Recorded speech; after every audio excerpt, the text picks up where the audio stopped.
Do you find parts of the Bible disturbing or even offensive? Are you skeptical that the Bible has anything helpful or useful to people today? Are you curious about the Bible? Maybe you're just a little nervous about how to make sense out of it. Listen, if you said yes to any of those questions, you will find today's interview with Dr. Jonathan Pennington may give you some really useful clues about how the Bible can be really helpful to us today, in spite of all the strangeness that just seems built into it. So, stick around.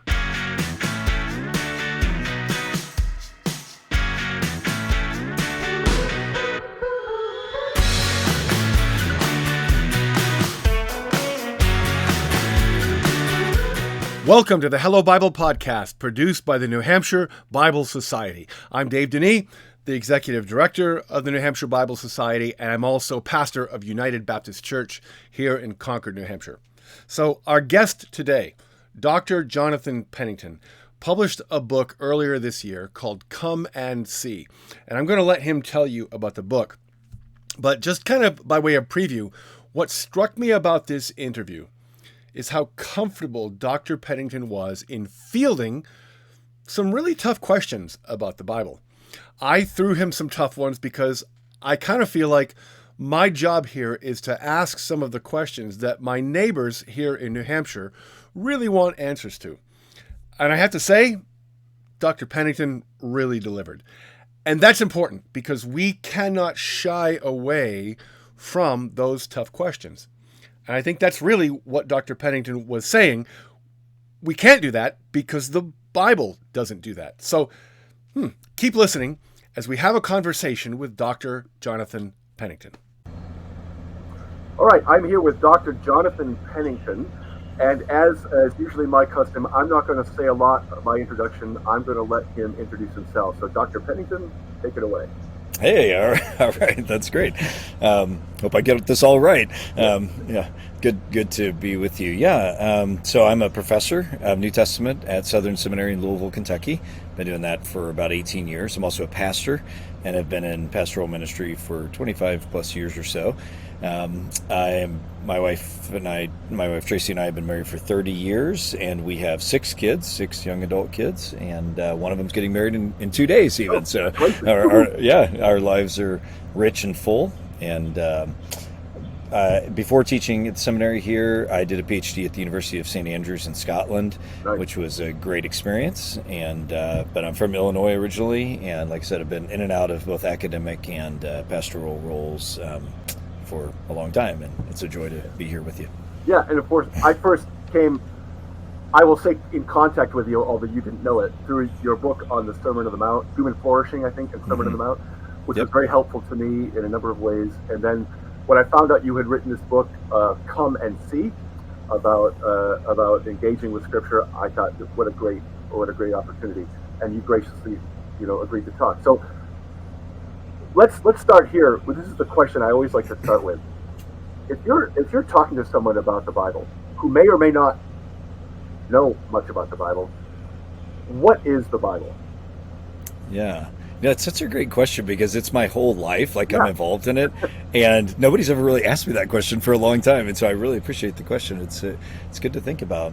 I think what I would say is that it is a library of ancient wisdom that, as a confessional Christian, I also understand to be inspired by God Himself. So I can unpack that if you like. I think it's a library, so it's not just a book. It's really we call it a canon because it's a group of, in this case, very varied texts. I mean, stories and poems and little proverbial wisdom sayings and prophecies and highly metaphorical language, parables, like Aesop fables kind of things, all mixed up together. History, law, instructions for how to organize a society, even, in the Old Testament's case. And so it's a library of a whole bunch of different books that have been written over the course of 3,000 plus years in a couple of different languages by a wide variety of people. So it's quite a beautiful compendium of things. But I think the two things that tie it all together and make it consistent is that it is from God. I mean, that's the Jewish and then the Christian understanding for the Old and New Testaments, is that it is actually God's revealing of himself to people.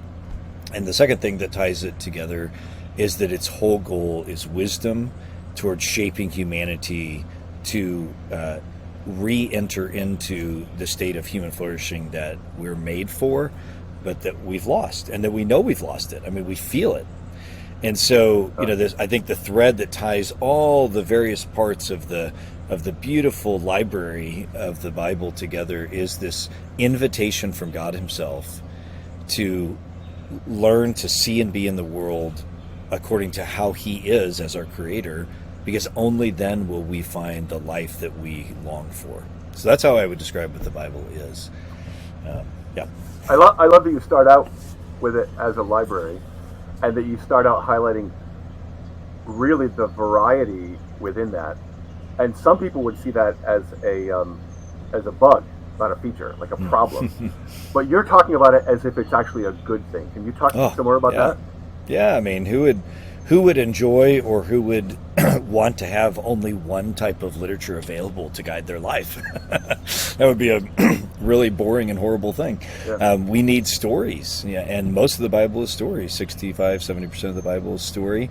Not only because we want to know what's happened in the past, so history matters, but also because stories are how we understand our own lives, and they are how we learn to be in the world, whether it's live stories from people we're observing, but most of the time it's stories we're observing in a film or a novel or a family, sitting around a family reunion, and can you believe, your aunt used to do this or whatever. I mean, all stories are what shape us, because we are creatures that are created to be habituated, that is, to be shaped through custom and through vision, to learn to inhabit the world in a certain way, and stories are the primary means in which that is done. And that's not just a Christian idea. I mean, that is a deeply Greek philosophical idea. It's a universal idea. You can find, everybody you can think of that's thought about, like, how do you shape society? How do you shape people? You do it with good stories, right? Yeah. So we need that. A lot of the Bible's that. We also need instructions. These are ways to relate to each other in sort of didactic or teachings, or even laws, like here's how to structure relationships in a certain way of fairness, and property rights and valuing of women, and children are honorable. There's all these ways in which we're taught things, and there's also very imaginative parts of the Bible that are like kind of mysterious, and it's so you just go on and on. It's a beautiful, tried and true, beautiful collection of wisdom, going, like I said, written over 3,000 years. I don't know, I can't think of any other collection of materials like that. And so, of course, I'm in complete agreement with you on that, and I think that's amazing. I'll say this: I'm kind of here as your interviewer, in a sense, speaking on behalf of my neighbors. Yeah. Many of whom find that complexity off-putting. They find the Bible very difficult to access, and in some cases, some of these stories are they're kind of offensive, or cause real problems for people. And part of it, I think, is that many people today they think that if the message of the Bible is so important, it should be much more straightforward. It should be much more, but it's not.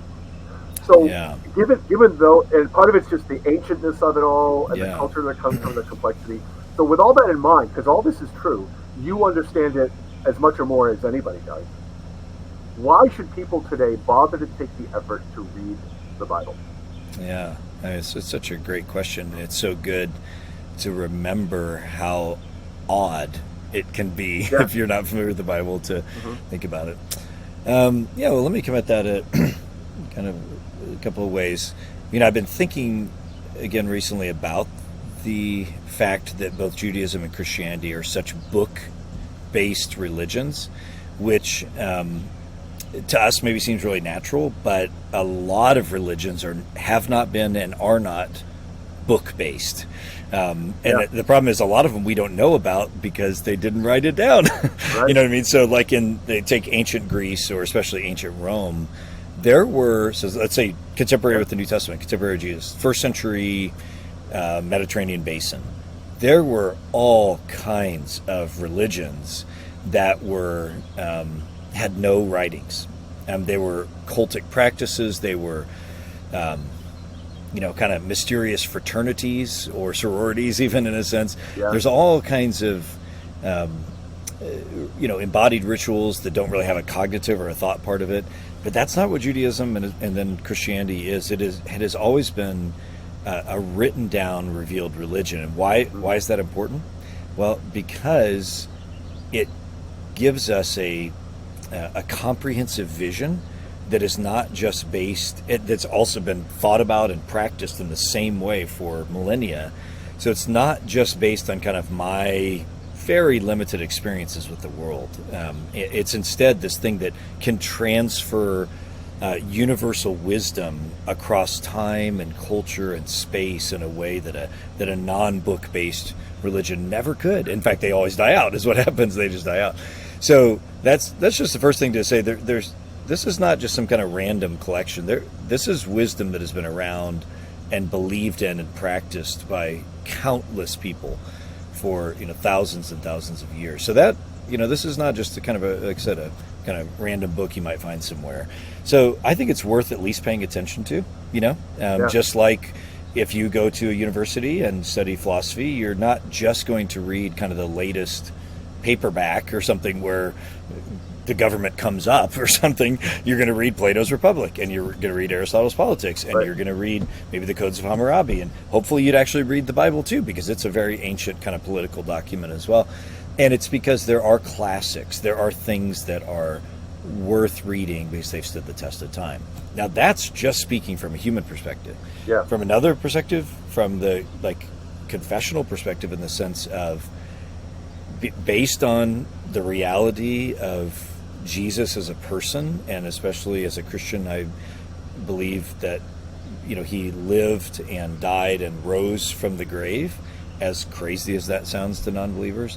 But because of that, the plausibility of that historically, this gives a weightiness to the Bible that speaks about him and speaks about and how he speaks about the God who is the Father of all. And so, I think just from the purely human perspective, the Bible's worth reading. And from a religious perspective, again, it has stood the test of the time as being a document that proves itself to have a wisdom that truly brings life and is coherent and plausible. Yeah. But people have to read it and try. I mean, how can you really know something until you read it and try it? So I would just encourage any listeners to open the Bible and try it. And yes, there are parts of it that are weird. And a lot of that has to do with cultural differences. I was just talking with one of my own adult sons, and he was bringing up some of the stories that are disturbing to him, and I said, I understand. I completely understand. But I think part of what is so beautiful and powerful about the Bible is that it is so nuanced. It's not just this kind of flat-footed brochure trying to sell you on religion. It is this incredibly nuanced and complex wrestling with the reality of God revealing himself and how that works out in the complexity of our lives. And just one quick example, and then I'll stop talking. And you're supposed to talk. That's what okay, all right. Well, it's a run-on sentence right now. But one quick example that it's easy to think about is the problem of suffering. Yeah. Why do we suffer? And especially if we believe that there is a God, or even if we don't believe there's a God, but we know that suffering feels wrong. We know that we're made for something more. We fight against it. We fight against the disappointment and death itself. Well, the Bible gives a very clear reason why that is, because of the brokenness of humanity, because we're made in God's image, so we're made for something more. Right. But it also doesn't give a kind of flat-footed, simplistic, glossy brochure version of it. You think of a book like the Book of Job, which sits right on the perplexing experience of suffering, and it offers a place where we can enter into the frustration of that, and the book of the Psalms the same way, and the disappointment of that, and the hope, and the grief, as well as the place of coming to accept through faith that God is still good in the midst of difficulty. I mean, that is so much more appealing and convincing than if the Bible were just giving these glib answers on everything. And I think that's part of the testimony of it. Yeah. So what I love about that answer is you're in no way dismissing the difficulties of reading the Bible. Absolutely, for sure. But you're saying that it's worth it, and part of it, you earlier on you anchored to the testimony of so many people down through history who have found enormous value and meaning in the scriptures. It's there, and if you have to work at it, that's okay. It's totally worth it. I think that's a beautiful answer. So let's go to the next question, which is really where we're going to talk about your book, Come and See. What's the subtitle on the book? The Journey of Knowing God Through Holy Scripture. The Journey of Knowing God Through the Holy Scripture. That's an important way you structured that. That's good. So, because the next question is, now that we've talked about what the Bible is and why we should even bother to read it, so then the question becomes, with all its complexity and all its difficulties, how do we actually do that? And you came up with some very helpful ways to approach Scripture, I think, in that book. So, I don't want you to give away the whole farm. I want people to go and buy your book, but give us some help in approaching Scriptures. Come and buy. Don't forget that. Right? Yeah, there you go. No, gladly. Yeah. So, it's been a big part of my own journey for the last 33 years, or whatever, 35 years. Yeah, that's right. I was not a Christian growing up. I became a Christian as a university student, and so I know what it's like, at least in some ages, to not believe and then to come to believe. But the Bible's obviously been a big part of my life, personally as well as professionally then. And so over the years, as I've continued to be involved in both academic settings as well as pastoral, I've wrestled with the best way to talk about how to go about reading the Bible. Yeah. And there's actually a whole bunch of great books on this. It's in business terms, it's a very crowded market in terms of publishing. And so I don't, propose that I've, written the best book on it or anything. And the idea of writing a book on how to study the Bible goes back forever. I mean, St. Augustine, wrote the 1,000-year bestseller on this, called On Christian Teaching or On Christian Doctrine, sometimes it's translated. So this is an important field because we're people of the book, because Christians are people of the book, so we need help, right? Reading it. So what I'm offering in my kind of stab at it is a metaphor of a journey, which is not, of course, unique to me either. The Bible itself talks about life as a journey. Most religions probably talk about life as a journey. And you can think of all the kind of journey tales, whether it's, the Odyssey or, anything. A journey tale is true. And it's a really great metaphor for the span of our lives, that our lives are, on a journey. And so I kind of add to this the idea of a road trip, right? So that you're with three friends, and these three friends love each other. They're very, very different from each other, but they love, the same things in some ways and different things in other ways. And they're taking such a long road trip. Let's say it's from Concord, New Hampshire to LA or whatever. It's too long for any one of them to drive the whole thing, so they need to take turns driving. And it's a joy, to go on a long trip. And so the whole idea of the book, the metaphor of the book, is that these three friends are going to take turns driving, and each of them represent, in their own personalities, a kind of different way of reading the Bible, or different questions that you can ask when you read the Bible, or different sensibilities or different modes of reading. And the whole point of the metaphor is all three of them are needed. Like you can't, if one of them is left out, you're not going to make the journey there. And so these three people represent three different modes of reading, and so that's the idea. And then if you like, we can get into what they represent, but that's the big idea. So absolutely. That idea that there's not just one way to approach it, that there's multiple ways to approach it, and it makes total sense. There's another scholar recently that I've been paying attention to. He's pretty big on social media right now, and he talks about the multivocality of the Bible and how many different voices there are. And so it makes sense if there's different voices, you almost have to have different ears, to hear the different voices. Yeah, talk to us a little about that. Obviously, like not going into depth and detail, but sure. So people, maybe the different personalities can hear themselves in what you're saying. Yeah. There are kind of different personalities. Yeah. They're also kind of like different church traditions that tend to do one of these more than others. Yeah, that's true. And there are also eras of history that trying to do these. It's not kind of cookie cutter. You can't just line everything up. It's like at any given era, there are going to be people that tend one way or another. But the three modes of reading, the three friends, I've given them names that have no meaning other than alliteration, except for the case of the third one, which I'll explain. But Ingrid represents an informational kind of reading. I'll say more about that in a moment. Tom represents a theological kind of reading. And Taylor, which is a shout out to my huge fandom to Taylor Swift, hope that doesn't offend any of my listeners, it represents a transformational kind of reading. So it's informational, theological, and transformational. And Ingrid, when she gets behind the wheel, so I forgot to say this, the deal is whoever's behind the wheel gets to determine the podcasts and gets to determine the music, right? Okay. So that's the idea. So Ingrid's behind the wheel, and so she loves history, and she loves culture, and she loves analyzing literature.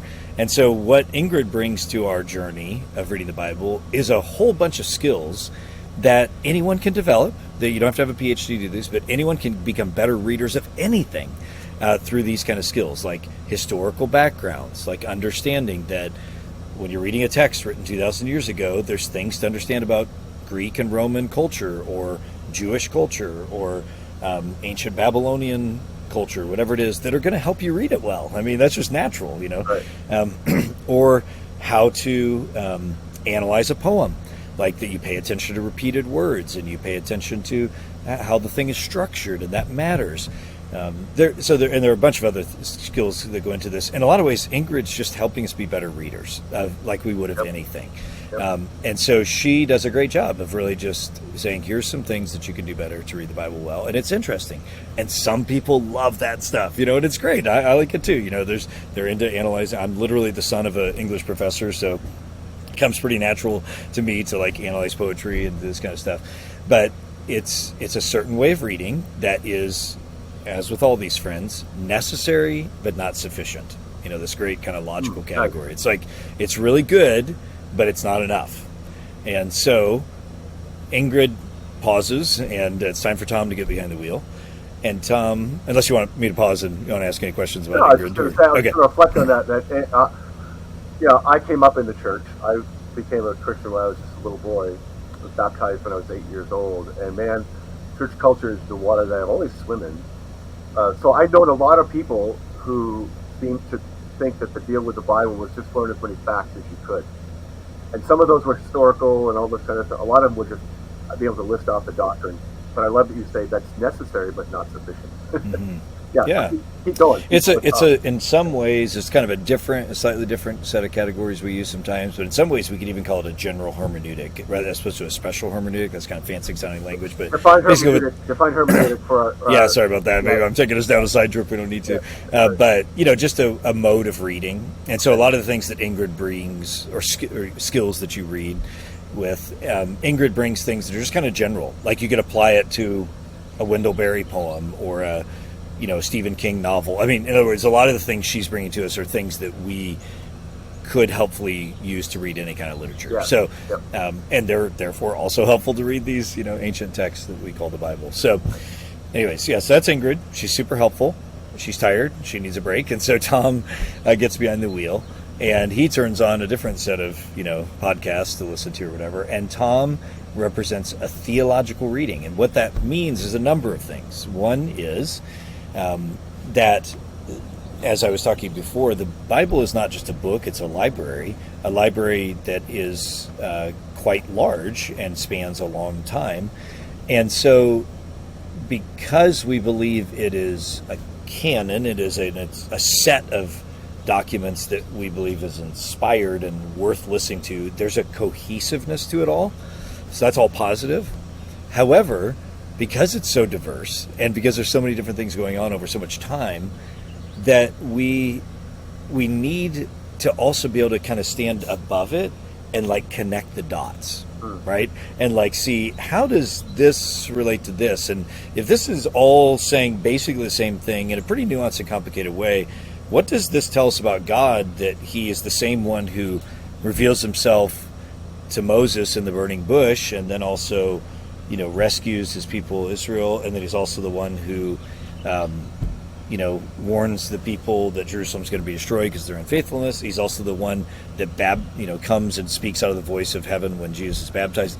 All, you know, it's the same God. So how do all those things fit together, right?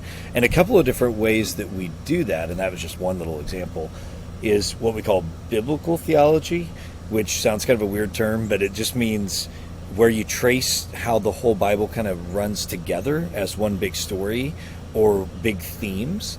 And so, like, you could take the idea of the presence of God among his people, and you could start with the creation story in Genesis 1, and how God is present, and then how they lose his presence, like, because of their rebellion, and then they're outside of Eden, but he still promises to be with them. And then when he reveals himself to Abraham, Isaac, and Jacob, who are important characters for Muslims, Jews, and Christians, when God reveals himself to those three patriarchs, he promises to be with them in every case, right?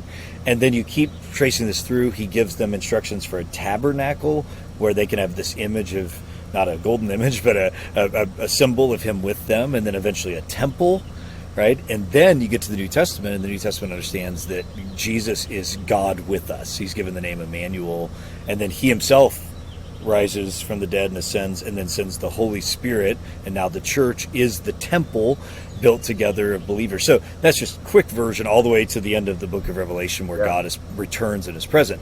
So that's one example of what we call biblical theology, where you kind of trace a theme that's bigger than any individual book within the library, and like shows that there's a really important way that these books all connect. And that's a really different way than most people today have been taught to view any kind of literature. We want to look for the outline. We want to look for the topic structure and the topics and subtopics, you know, and drilling down like that. And that's not really how the Bible is arranged, and that's on purpose. That's not a fault or failure of the Bible. It's just coming out of what you might call the Hebrew mind, which thinks about and organizes these things differently. So I love that you talk about that. Biblical theology is a phrase that I've been using a lot in my preaching just lately, trying to introduce those kinds of themes. I won't go into my story, but I love that you brought that. That's why I literally used that. I'm like, I'm here for you. Great stuff, man. So, and more briefly, I'd say another version of that's very ancient in the Christian tradition is what we now would call like systematic theology, and that's a slightly different axis, but a similar idea is like when you take the whole Bible together, what does it mean? Like, what's the nature of God?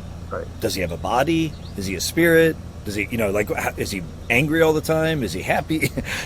And you need the whole Bible to do that. You don't just want to go to one verse or one story. You need to put it all together. And so systematic theology asks and answers those kind of questions across the Bible. Who is God? God is three persons. What does it mean to have faith?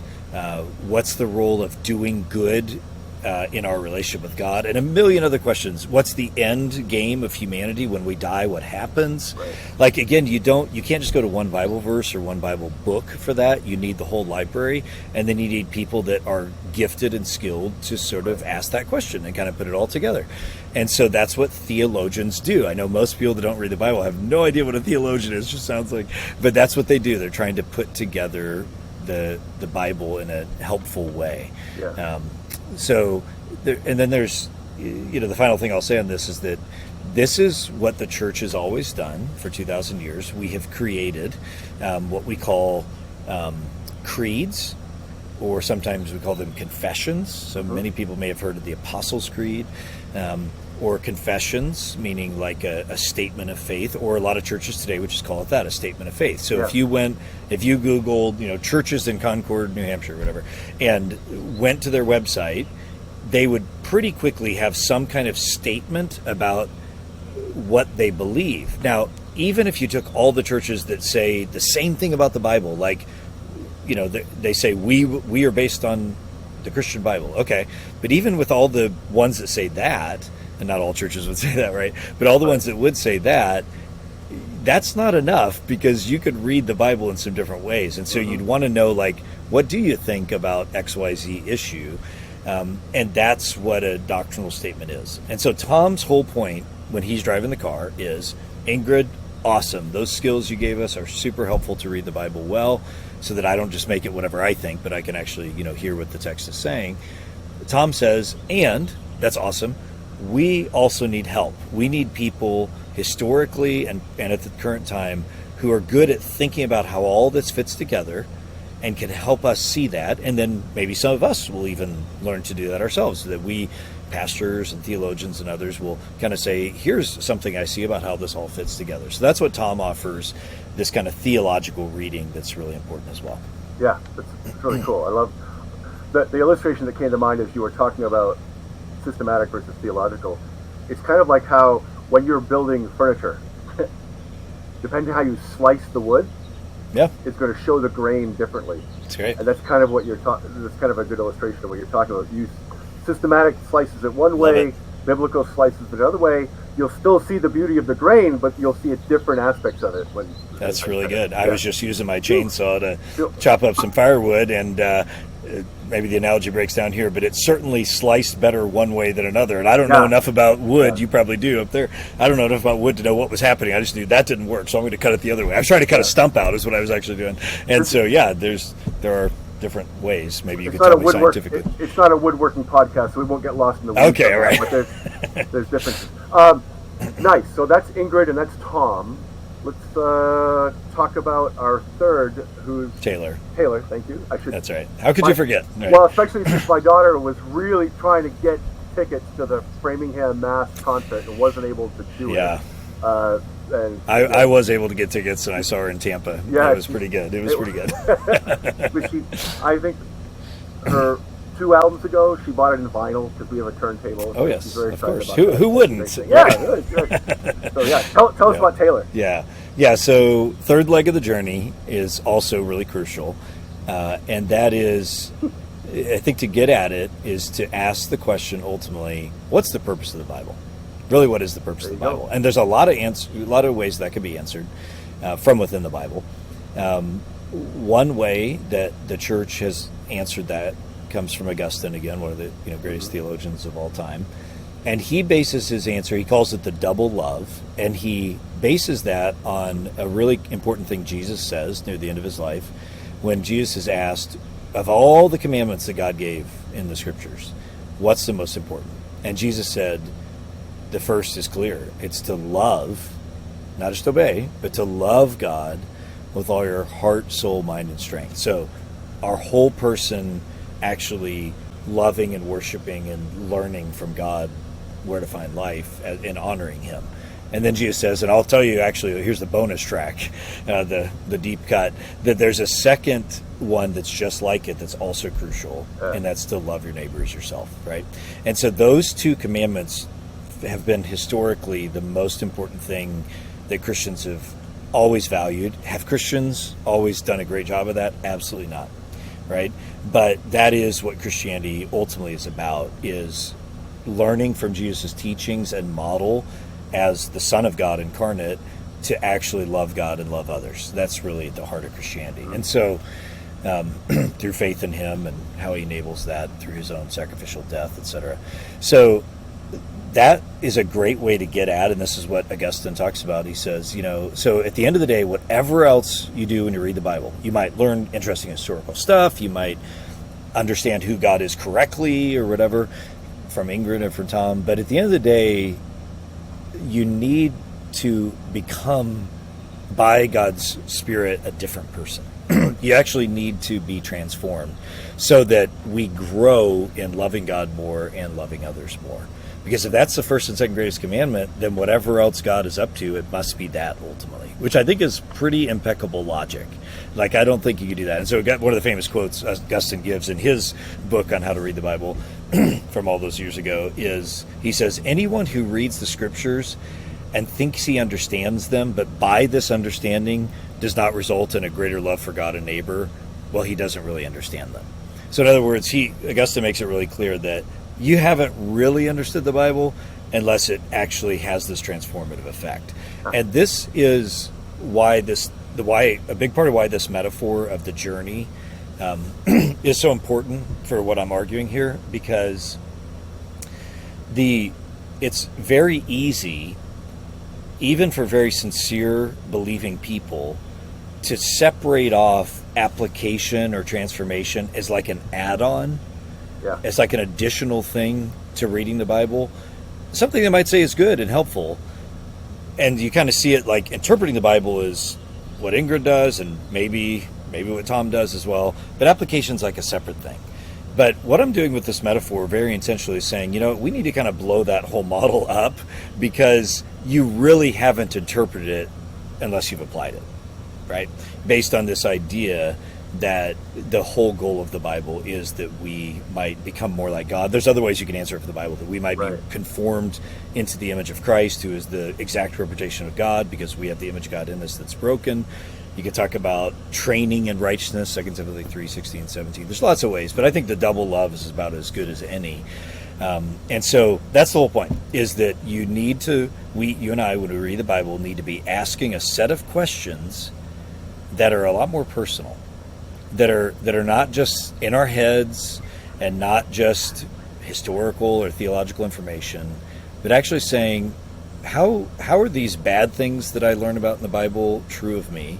And what are some ways that God is inviting me to grow and to be more whole and more like Him?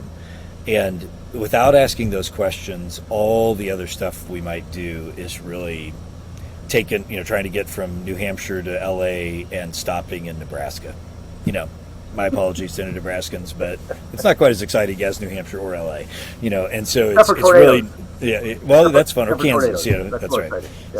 Yeah. So that's the idea of Taylor, is she's saying, okay, hey, let's bring this thing home by getting real and honest and personal, and getting on our knees and saying to God, the things I'm reading in the Bible, I see there's beauty there, and I also see that I am broken. And these things, I do not live according to this, try as I might. And I want to become more whole. I want to actually I want to be a person of love, a person of greater love for God, and a person of greater love for others. So that's what Taylor's offering to us. And I think there's a lot of people who approach the Bible and they're looking for ways to become more loving. They're hoping to find that. But they're, like I said, kind of put off by some of the rough things. And I want to go there in a little bit, and I really want to put you on the spot about the difficult parts of the Bible. Yeah, you're welcome. But here's what's really going to put you on the spot. You could have chosen a lot of other names that started with T. So I know you're a fan, but I'm thinking there's some connection between Taylor and the concept of transformation. Am I wrong? My. I'm going to be... you're putting me on the spot. I'm going to be like embarrassing and vulnerable. I don't know why I chose any of these names. Okay. And I started there's a long story. I wrote the book over a number of years. It went through a bunch of iterations.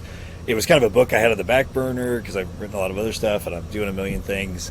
And I actually finished the book several years ago and hated it. And so I said to my publisher, I'm not turning in this manuscript because, I'm a little bit more seasoned scholar. So I'm I wasn't begging for an opportunity to get something published. I just said, you know what? I'm not going to publish this book because I don't want to publish anything I don't care about.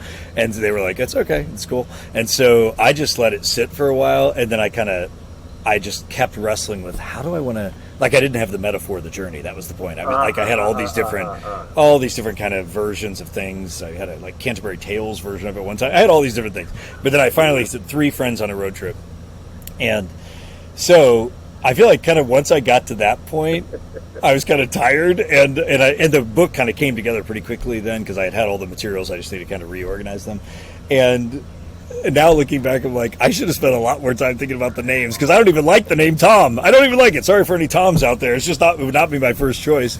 And Ingrid I do like. It's kind of interesting. And I don't know. I think I knew an Ingrid when I was growing up. Taylor, that one, Ingrid has that, Germanic Very Germanic. I like the information to be. I didn't think about that. We'll go with that. Then, I mean, here's the thing about it. Since I didn't really choose these names, except for Taylor, I was aware of a little bit, but I didn't really choose these names except for kind of what sounded good in the moment. It's kind of open to interpretation that each very well each can do what's right in their own eyes with it. So, but Germanic Ingrid, I like that. I'll go with that. Tom, I have no idea. Tom Wright. I mean, what? Well, that's fine. That's good. And that's fine. Taylor, I can understand that Taylor certainly has undergone quite a transformation. Transformation. There you go. Well, and her songs represent transformation of her thought. Yeah, so that's all good. I mean, I was aware that matched her because I'm a pretty serious Taylor Swift fan. But so this is just me laying my own hermeneutical grid upon your three. That's fair. Questions. I receive it because it was like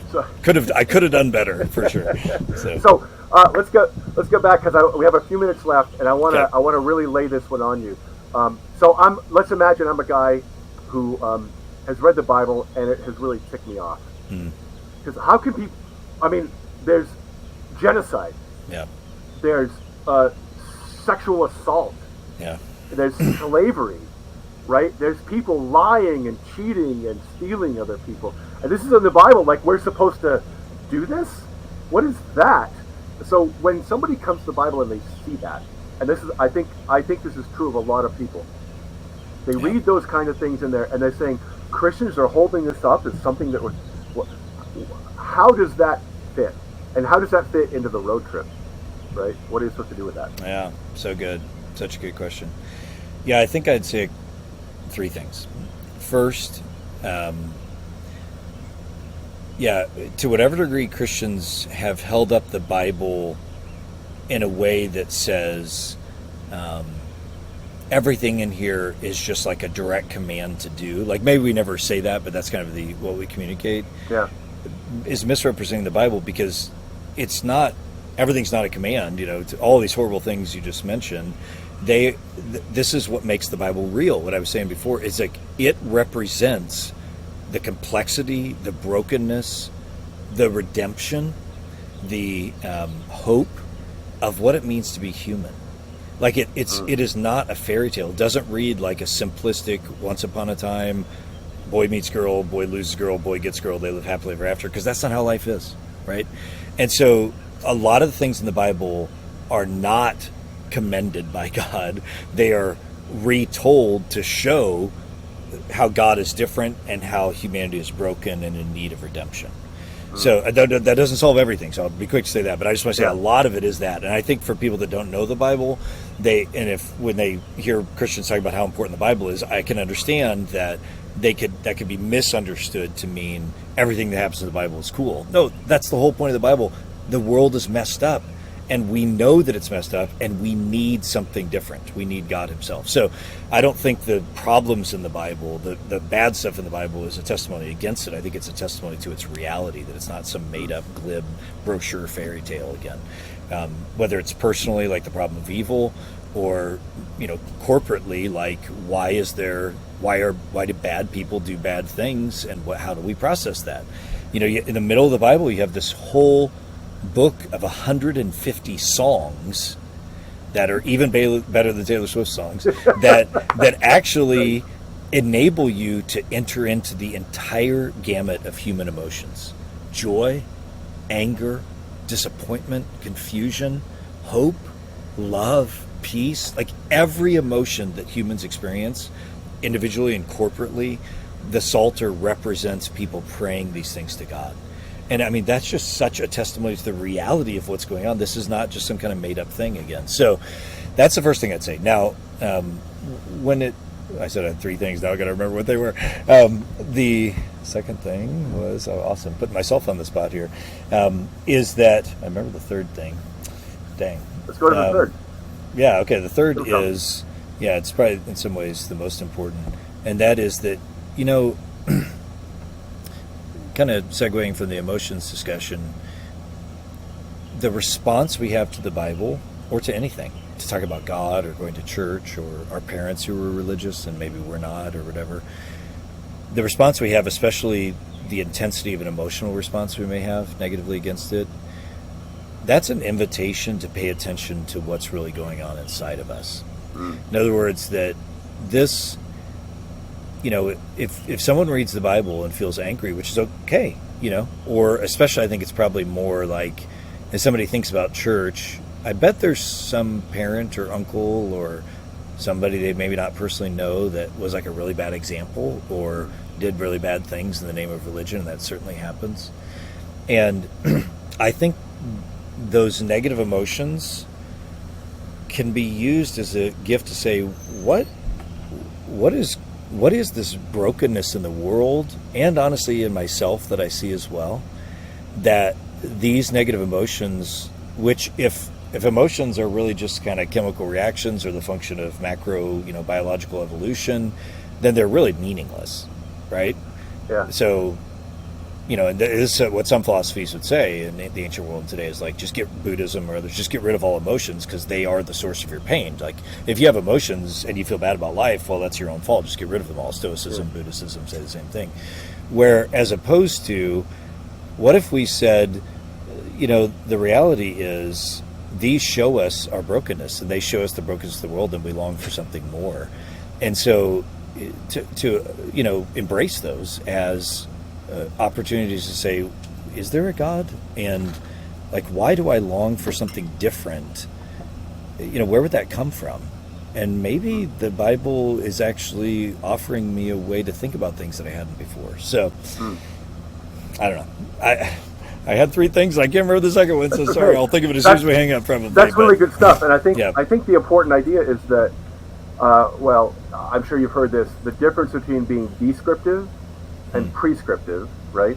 Between describing the world as it is versus saying, you must do it like this. That's a very different thing, and that's a basic thing about approaching literature. Yeah, right? That's right. We wouldn't approach any kind of literature without making that sort of distinction.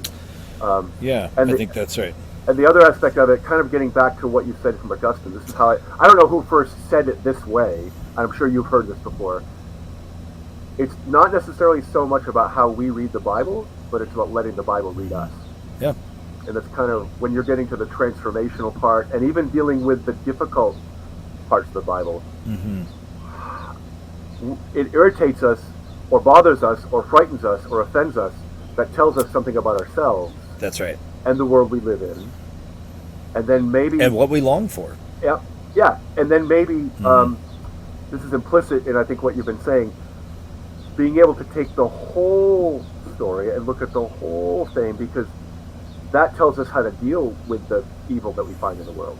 It tells us how God is working with it, what he's doing about it, and how we can join in and participate in that. Yeah, that's so good. Right. I should have said that. That's so good because it's not just that the Bible describes a bunch of bad stuff and you leave going, well, that sucks, just like watching a really sad Netflix series where everybody dies at the end or something. It's actually not just that. It is saying, okay, there's a reason why this came to be, like the reason why things are like this. There's a reason why you feel that it's wrong. And there's a way and a sure hope of a different time and space when God will set the world to right. Because the Bible is a story from beginning to end of God restoring humanity and restoring the world, restoring creation itself. I'm just about finishing I've been reading through all the Greek myths in a kind of modern version of them that Stephen Fry has redone, which are they're so well written and they're so interesting, and they shouldn't be written off because a modern guy does it. I mean, they're really faithful and really interesting, and what he. It's just been interesting because I've given some lectures in Canada next month on Christianity, philosophy, kind of stuff I do. And so I've been just rethinking about all the Greek myths. And, they're doing, what the Bible is doing. I think the Greek myths are doing in a much inferior way. They're trying to explain why everything is. I mean, all the myths, if you start paying attention to them, Zeus and everybody else, very nuanced stuff. They're like, where does jealousy come from? Where does the name of this place come from? Where does the name of this butterfly come from? I mean, why do, men and women fight about X? Or, it's like, if you look at every story, it's trying to explain why the world is the certain way it is. So it's a metaphysic is the technical term for it, in narrative form. And yet there's not any hope. Like there's no, it's only just here's why things came to be and why they're so jacked up, you know. But the Bible explains, in I think a much more convincing way, why the world is the way it is, and it's offering the true hope of God coming to set the world to right. That's a good way to end this interview, I think. And the reminder to those who might be listening, who might be sticking around to listen, that not all the cookies are on the lower shelf. That is there. What you just said, the hope is there, but it might take some work to see it. You have to read the whole thing and get it all together. That's great stuff. Thank you for spending time. Any last words you want to pitch out there, or anything? How can people get in touch with you or get more of Dr. Jonathan Pennington if they want to get more of it? My face for radio. Yeah. Well, I thought of the second thing, and that is real quickly that that you can plug it back in. I knew it would come. Yes, that's right. And that is that, even though there are parts of the Bible that are really hard to understand and parts that I don't have an answer for, there are. The vast majority of it, is very clear and very life-giving. And so I think with anything, I'm willing to acknowledge there are things I don't understand, but there's enough I do understand to hope and believe. So that would be the second thing I'd say. But if you want more of me, or more of the kind of things I'm talking about, so the easiest way is I have a website, just jonathanpennington.com. I regularly preach and teach all over the place, including my local church. So there's tons of sermons on what's called the Human Flourishing Podcast. That's my ministry, Human Flourishing Ministries. Links to many books I've written. I even do, coaching and consultation for pastors and other people in churches. One book listeners might be interested in addition to the ones you mentioned, is called Jesus the Great Philosopher. Yeah. And it's a very readable book written to help explain this very ancient idea that Christianity is a philosophy of life, not just a religion. It is a religion, but it's a philosophy of life.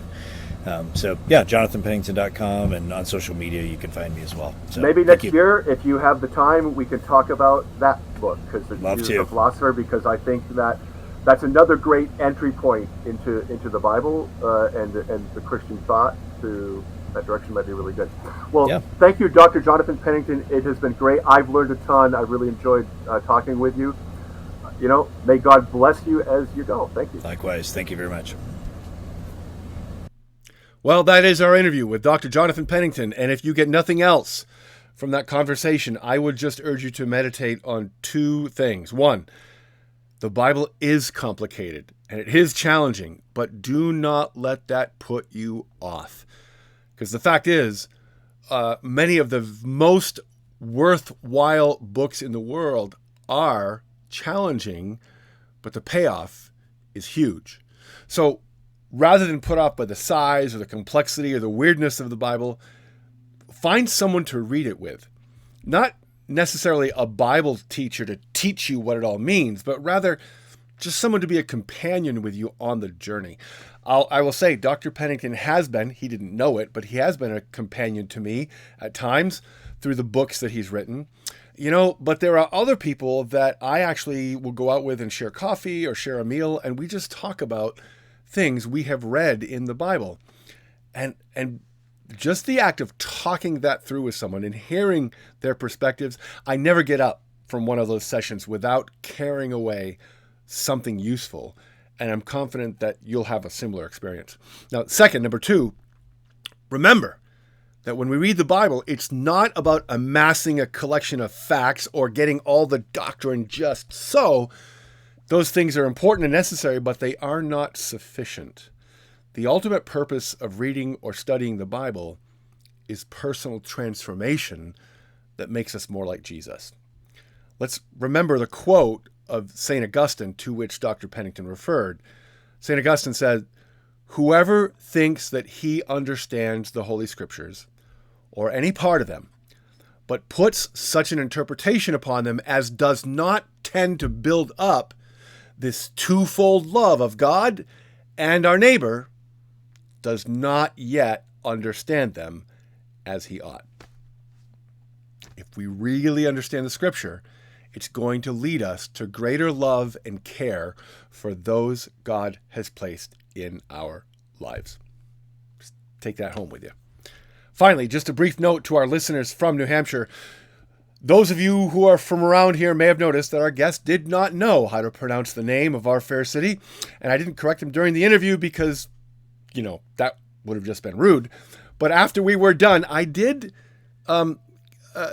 carefully, let him know and gently instruct him in the nuances of the New Hampshire accent and had him say it properly out loud so that I knew that he had it right. Now, if you're not from New Hampshire and you don't know what I'm talking about, let me help you out. Our capital city is not pronounced Concord. It is pronounced Concord. Concord. It's not hard. Just leave out the R's. Just Concord. All right? Now you know. Having said that, let me congratulate you. You have managed to listen to another entire episode of Hello Bible. And sincerely, thank you for spending your time with us. If you think that our efforts merit it, please leave us a positive review on Apple Podcasts or whatever podcast app you use to feed your podcast habit. And if you have not already done so, be sure to follow or subscribe to this podcast so that you can keep up with new episodes as they come out. Now, if you happen to be watching us on YouTube, then be sure to smash both the like and the subscribe buttons, because we don't just click on anything anymore. We have to smash them. And be sure to share this episode with your friends, with a bunch of people you don't really know, and certainly share it with your enemies. You can also find us on Facebook, on Instagram, and at our website, www.biblenh.org. Just a reminder, the New Hampshire Bible Society is a nonprofit organization. We partner with churches all over New Hampshire to help them engage with the Bible and cultivate and encourage discipleship of Jesus Christ. And because New Hampshire is really a mission field, we are the least religious state in the whole country, we do have supporters from all over the place. And if you'd like to support gospel ministry in New Hampshire through the Bible Society, just go to BibleNH.org/support. Hey, grace and peace to you all. Let's do this again soon.